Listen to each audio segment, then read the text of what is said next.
How everybody doing today? Great. I guess y'all noticed something down there on the floor. I know some probably wonder what it is. Yes. Well, you'll find out before it's all over. Right? Okay. Not a problem. Today, I'm going to talk to you about lost and found. All right. Lost and found. Is there anybody in here lost? Or everybody's been found? That's a question you have to answer for yourself. Amen. We're going to be coming from Luke 15, chapter 15, starting at the 11th verse. And we're going to go through some scriptures, probably up to the 24th verse. The lost and found. So when you have Luke 15, say amen. Amen. Amen. Amen. Amen. I want to first talk about the word lost.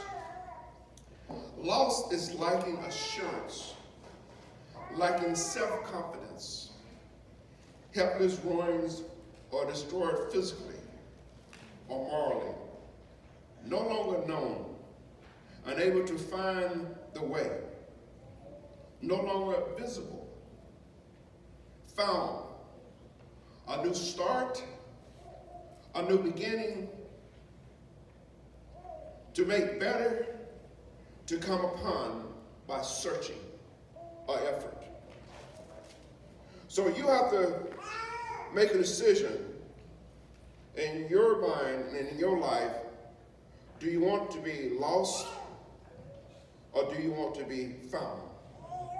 A new beginning to make better. The choice is yours. In the scriptures, Luke 15:11, and it says, and he said, a certain man had two sons. And the younger of them said to his father, give me the portion of goods that followed to me. And he divided unto them his living.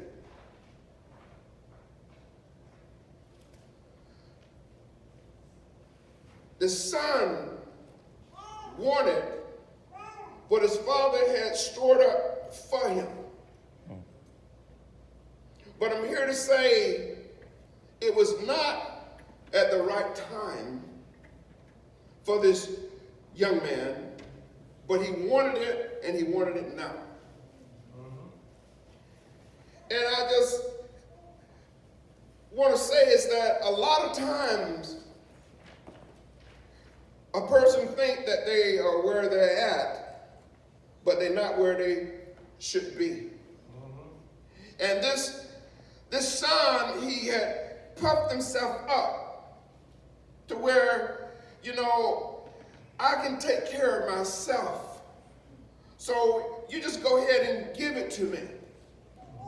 And I'll do what I feel needs to be done, because it's almost like a child telling you that they're grown, so when they're grown, they're gone. Because they have decided that they are going to do what they're going to do. And this young man decided that he was going to leave home. He didn't want to be under his father's rules any longer. So he decided to leave. How many times in your life that there's things that come about and you feel that you've already surpassed what someone is trying to teach you or show you, so you don't stay there to learn more about what God is wanting you to learn, so you get out from under it and you leave. Well, this son, he found himself that I can do this. I got this. So he left. And then in the 13th verse it says, and not many days, it didn't take a long time. It says, not many days after the younger son gathered all together and took his journey into a far country, and there wasted his substance with righteous living. Righteous living, unrestrained rambunctious, being extravagant, lawlessness, have no care in the world, gathering a lot of friends.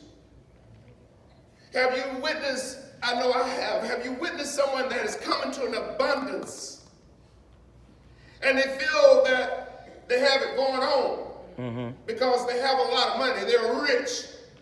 Kind of touched on that a little bit in Sunday school. They're rich and they feel that they don't need nobody. I need some clothes. Hey, I go buy the clothes. Or I got so much money, I just tell somebody what I need and you go get it for me. That's real money. You need a car, you go buy a car. You don't need no finance, you just pay cash for it. Oh. Because you got the money. Boy, come on, Lord. So it builds you up with a false hope that you don't need God. Amen. And when you get in a situation or a point where you feel you don't need God, there's a great fall. Yes. Well, this son, when he had this money, he thought he was on top of the world. That there was no down. And a lot of times in life, when you feel that you're on top of the world, people come and they become your friend. Matter of fact, they'll party with you. The song, I think, was by Larry, All Night Long. They'll party with you. Don't ask me the words, you know. You ain't gonna know. But I did remember All Night Long. But the thing is that they feel that they're on top of the world, so they have a lot of friends coming around and say, man, let's do this and let's do that. Man, you got it made, you don't have to work. Man, we with you, we with you, we with you. Whatever you want to do, let's do it. You're feeling good. You're feeling good because you got that substance. So you're living wild. But there's one thing about living wild. See, a horse has a bridle to guide him to where he should go. And then he has a rider that controls the reins. Now that's a horse. But sometimes we don't want to listen. The Spirit of God is like the rider. And the Word of God is like the bridle. And guiding you in the way you should go. All right. But see, we don't want to go the way we should go. Because we being hard-headed. So we fighting and we pulling.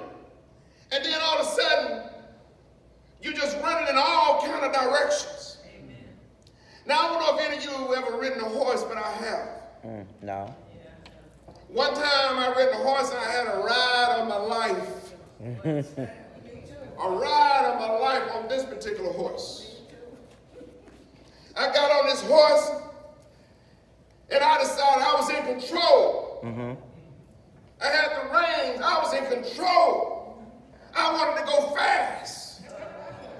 And I took and did what I had to do. Get up, horse, let's go. And I don't know what that horse said to itself. but that horse got up and go. And boy, we was riding in this big old orange grove. And you know, some trees are low, some high. And that horse got up and go. And then all of a sudden I didn't have control. Because the reins broke. The reins broke. Now the horse, he's familiar with the area. He knew where he was going. But I didn't know where the horse was going.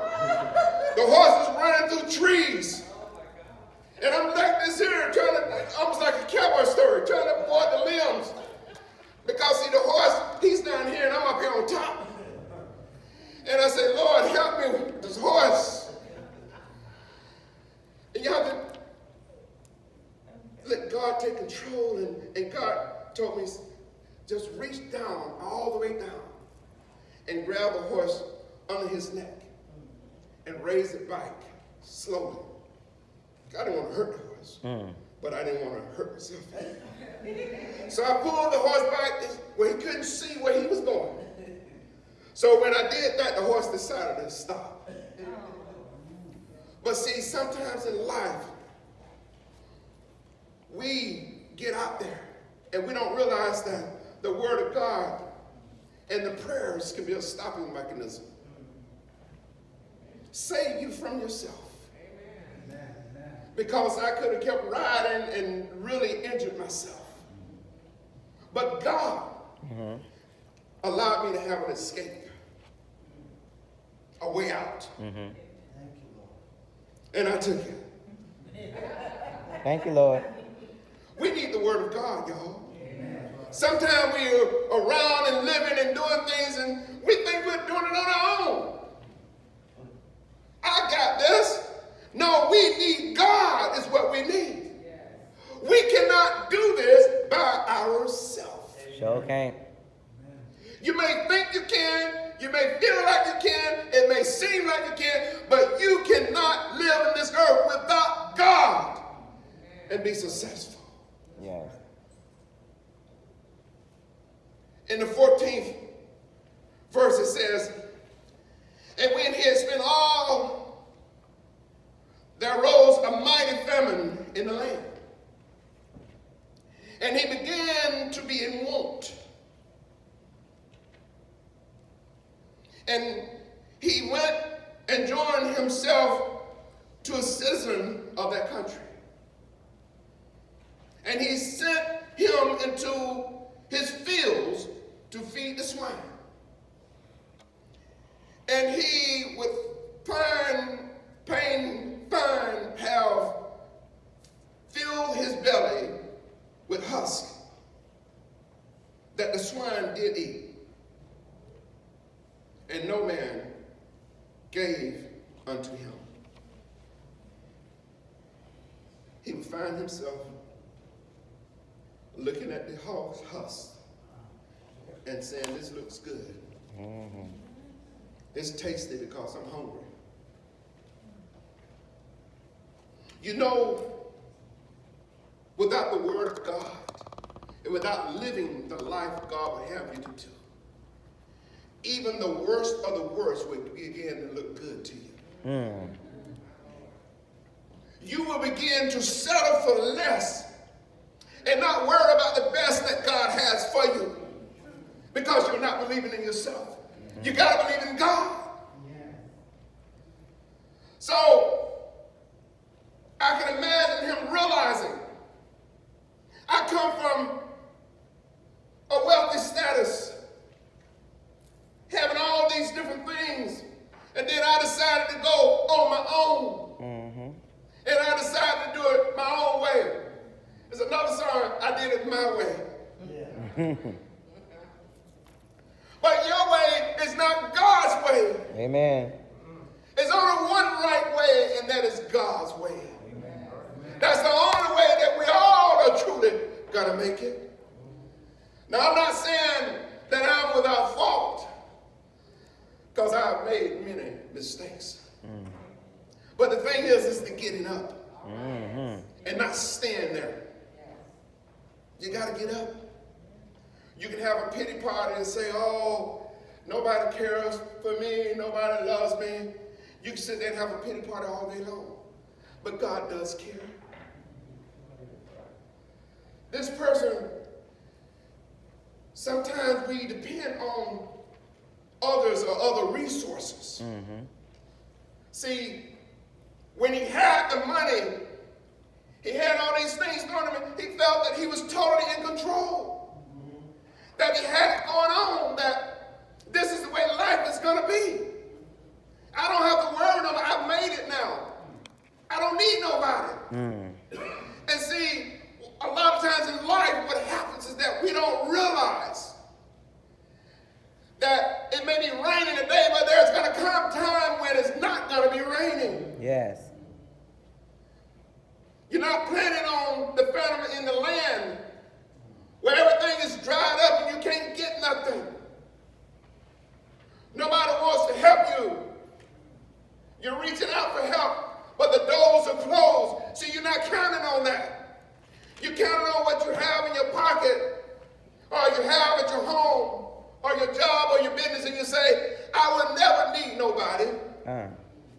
because I'm self-sustained. Oh, okay. That is a way of quickly total disaster in your life. Yes. To be totally destroyed. We need God in our lives. Yes, we do. He gave us Jesus for a reason, not for the season. He gave Jesus for a reason. Always we can call on him. Whenever we're feeling down, like his brothers begin to feel down and look like you don't have nowhere to go, and you don't know what words to say because you've made so many mistakes. And look like everybody has turned their backs on you, your friends, your family. Look like everybody's coming against you. In your mind, you're thinking these things.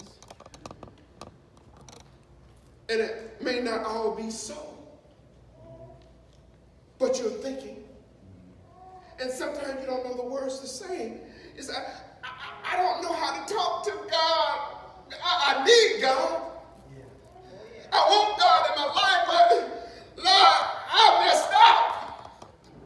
What do I say, God? And sometimes all you can say is Jesus. I need you, Jesus. Jesus. I'm not talking about my brother, my sister, my mom, my dad. Lord, I need you, Jesus. And now. I need you right now to help me to see my way through. Lord Jesus, I was faking it. I wasn't being for real, but God, you already knew that. But had everybody else fooled, but never fooled God. Then you realize you was the biggest fool. Oh. Because you didn't fool God. He was living of a good time, eating good, playing hard. But then it came to an end. And then all the friends left. Man, you know, you ought to know better. You know, that money you had, you shouldn't have spent all that money on that. Man, you should have bought you a used car and paid cash for it. You know, you the one that went and got that $100,000 car. Man, hey, I was with you, man, but hey, I can't help you now, man. Right. You're on your own. Whether you realize it or not, when they was around you, you still was on your own. They was just there to take and to get part of what you had to benefit them. See, hogs. How many of y'all have been around hogs? I'm talking about farm hogs. 1, 2, 3, okay. Me. I've been around hogs. Matter of fact, young people, we used to have hogs, chickens, ducks, all that stuff, cows. A mule that would eat the clothes off the line. We had all that. A what? Yeah, we eat the clothes off the line. The thing is that a hog would eat just about anything. Literally about anything. Now the hogs, let me bring this back because some people don't want your mind to stay there. Y'all want, I want no more pork chop, I want no more ribs. Now they're feeding the hogs, you know, things like grain and, you know, fresh corn and, you know, orange pills, oranges and all that. You know, they eating a lot better now. But when we raised the hog, we would literally have I don't know about y'all, we would have like a 55-gallon barrel. And that 55-gallon barrel, whatever we didn't eat and didn't feed to the dog, went in the hog barrel. Another word for it, slop. And every now and then, my dad would be blessed with some grains and we'd mix that in there. Well, one of my jobs was, when I was growing up, was to feed the hogs before I went to school. And then feed the hogs and the chickens when I came back. Oh. That was one of my jobs. That was like every day. And they didn't mind what they ate. They just considered, okay, this is all right, this is good for me. Sometimes we'll put ourselves in a situation in this world to where things that icky and terrible and bad. And we'll go ahead and accept it because we have brought ourselves to that point. But I'm here to tell you that God will lift you up out of that and bring you to a better place if you allow him to. Yeah. But you got to be honest with yourself and saying, well, Lord, this is where I'm at, and this is where I would like to go. I'd like to be closer to you, Lord. But you got to make that tough decision. And I got an example here. This is not for someone to eat, okay? Okay. I want to clarify that, okay? I want y'all running up here. But I want to show you some stuff what a hog would eat. That would be a feast for a hog. But it doesn't look very attractive for a person. Right. It's dried up corn, dried up husks, and it's like the trash. But a hog would just love that. So what I'm saying to you in your life, when you're walking away from God and living an unruly life and selling for what is not the best that God has you for, this is what you're selling for. Wow. Slop. You're selling for slop. But it's your choice. Amen. God gives us a choice. Which one do you choose? Do you continue to pretend that you're where God wants you to be, or are you just going to say, get real and say, Lord, you know, I made some mistakes. I got to get it right. And that's okay. I've done that.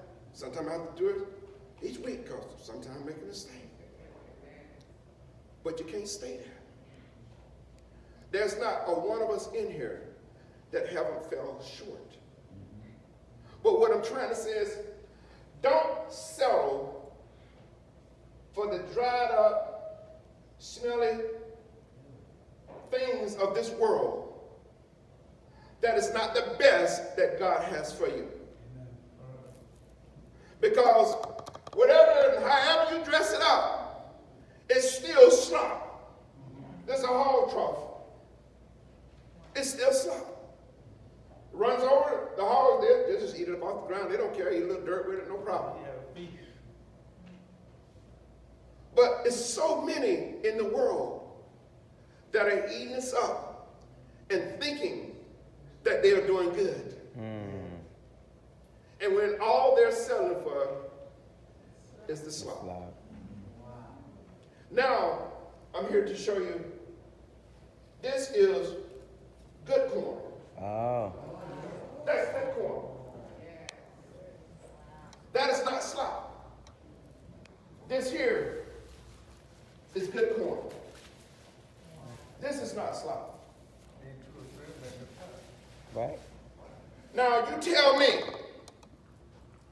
do you rather have slop or do you rather have the good stuff? The good stuff. So when you're out there in life doing the things contrary to God's word, ask yourself, am I selling for slop or the good stuff? The only one that can truly answer that is you. Now, this is some seed corn here.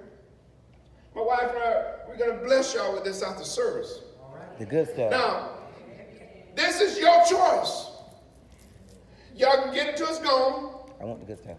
The thing is that you can choose when you come up here after service, you can choose to get some slop, No, I don't want it. or you can choose to get the good stuff.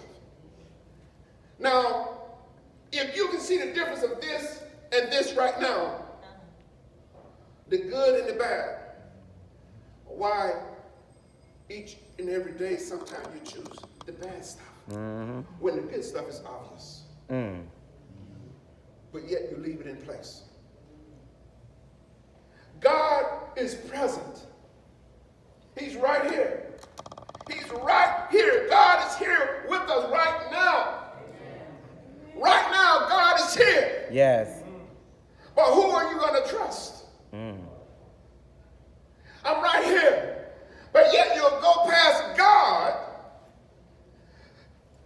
to get to the slop. And God is saying, I'm right here for you. I want to help you. I want to build you up. I don't want to destroy you. You are somebody. I want to show you I love you. Yes. I don't want you to have the slop. I want you to have the best of the best of the best of what I have for you. Why are you choosing this slop?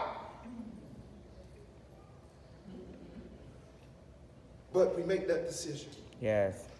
So many have blinders on where they don't even realize that they're eating slop.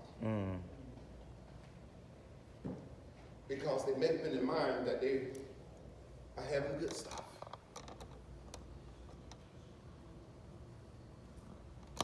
In Luke 15:17, it says, when he came to himself, he said, how many hired servants of my father's have bread enough and to spare, and I perish with hunger? I will arise and go to my father, and will say unto him, Father, I have sinned against heaven and before thee, and I am no more worthy to be called thy son. Make me as one of thy hired servants. Sometimes in our lives, things happen to us. We're falling short. We have made mistakes. You can get to such a low point in your life to where you feel that nobody loves you anymore. You feel that nobody cares about you anymore. You feel that everybody's talking about you. Nobody wants you around. The devil plays havoc with your mind. He plays on the assumption that you already lost, so I'm going to just build that up, and I'm going to make it even worse than what it is. So he continued to feed you slop, and you continue to take it in your mind and say, I made a mistake, and I know I'm not nothing. You know, I know nobody cares about me. I feel that I'm lost, but God is saying you are somebody. Yes. I love you. I want you to come back home. You don't have to be lost. God is saying, I want you. Don't settle for that. You are important to me. I can imagine a lot of these young people in school today where they have that peer pressure. And people are telling them different things and making them feel a different way. Sometimes the students can be real cruel to another student. And unfortunately, sometimes the teachers can be cruel you better say that. to a student. Sometimes you have to go and make some adjustments with the teacher. What you say? I can testify to that one.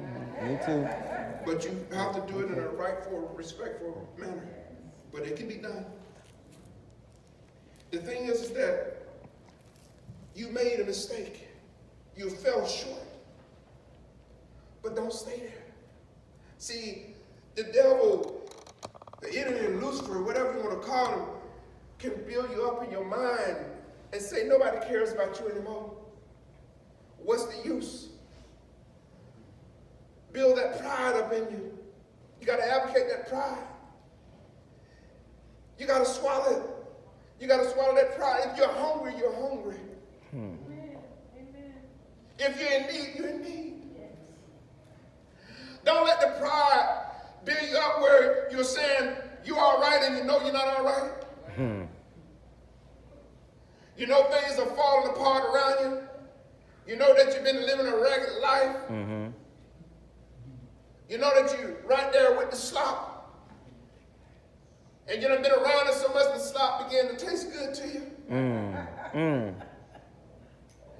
Matter of fact, you begin to look to the slop.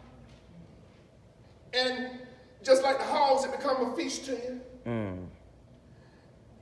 because you have turned your back away from God.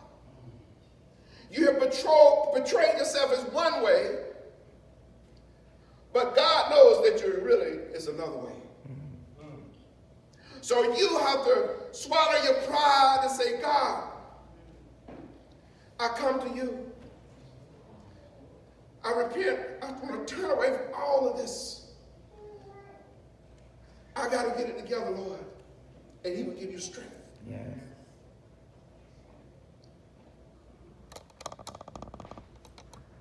But it's your choice.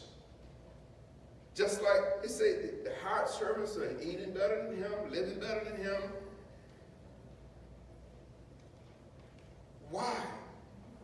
Think about it. In your right mind, why would you walk away from something that is really good for you? Why? Why? Why would you walk away? Because you allow the enemy to come and corrupt your mind and make you think and feel that all that stop and junk is okay. So you begin to accept it.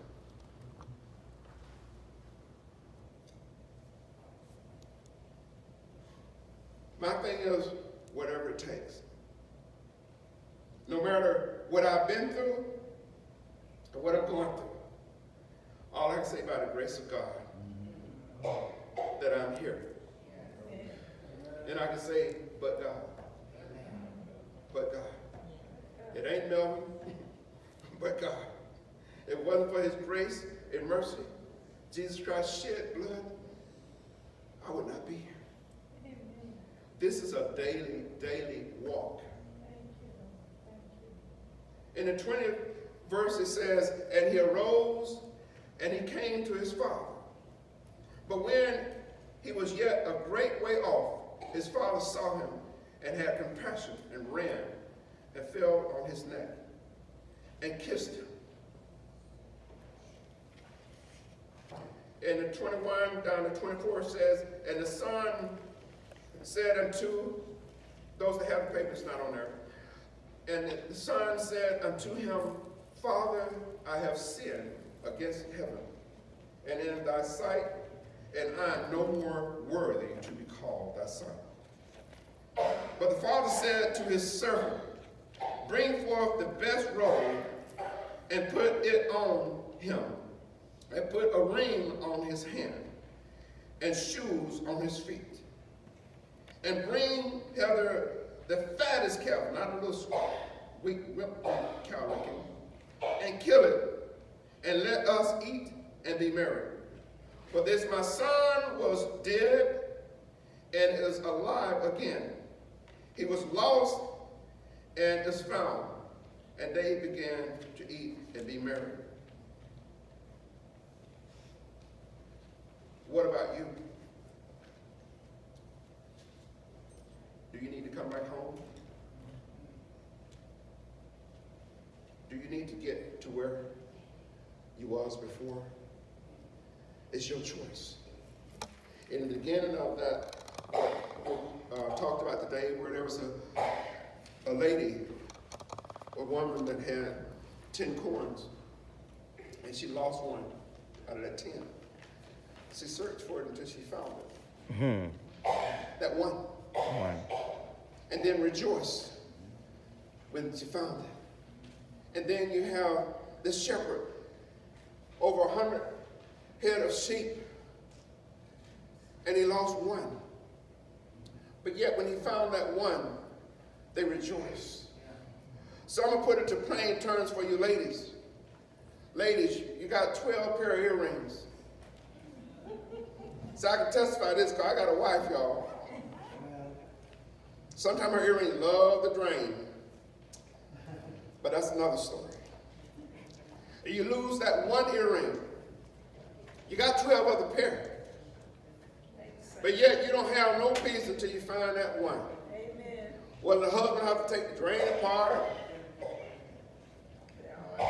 It doesn't matter. You want that one. Yes. And then you rejoice and celebrate for that one. See, It doesn't matter how long you've been lost or when you got lost. It's a matter of finding your way back home. Yes. And we ought to be thankful and happy for those that come back home. We should be rejoicing. Amen. Because it's not an easy decision. Let's keep it real. Right. Was it easy for you? Mm. Did you just wake up one morning and say, okay, I'm going to do good today. I'm going to change my life. I want God now. Was that how easy it was for you? No. No. You went through some trials. Mm. And sometimes you still go through some trials. But God gives you the choice to choose. Because for every wrong decision that you make and right decision, there are consequences. So if you're making the wrong decision, there are consequences for that. You're making the right decision, there's consequences for that. It's up to you for which one you choose. Because, see,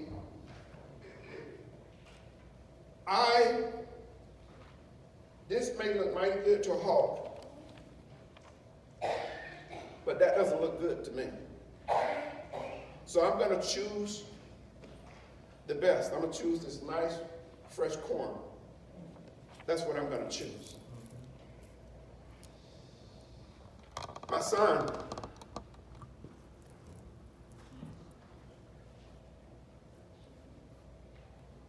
he represented my son. He coming home. Come on. Put a ring on his finger. Stay there, son. I got a roll too. Stay there. No, we're not going to put that on you.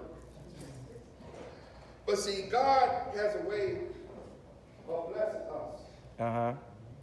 But you got to let God bless you.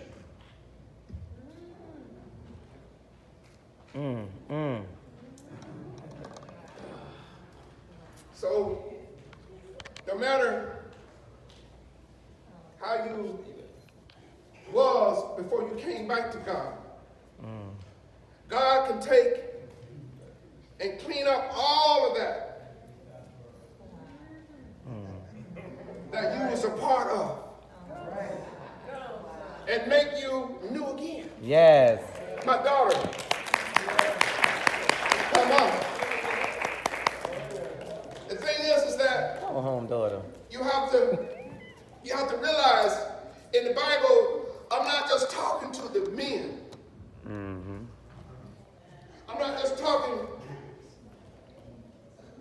to the boys. But see, ladies, put a ring on her finger. And the thing is that we have to make sure that we know that it's in God.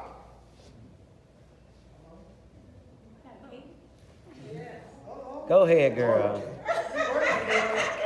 The thing is that God is able to change where you was to where you need to be just like that. Yes, just like that.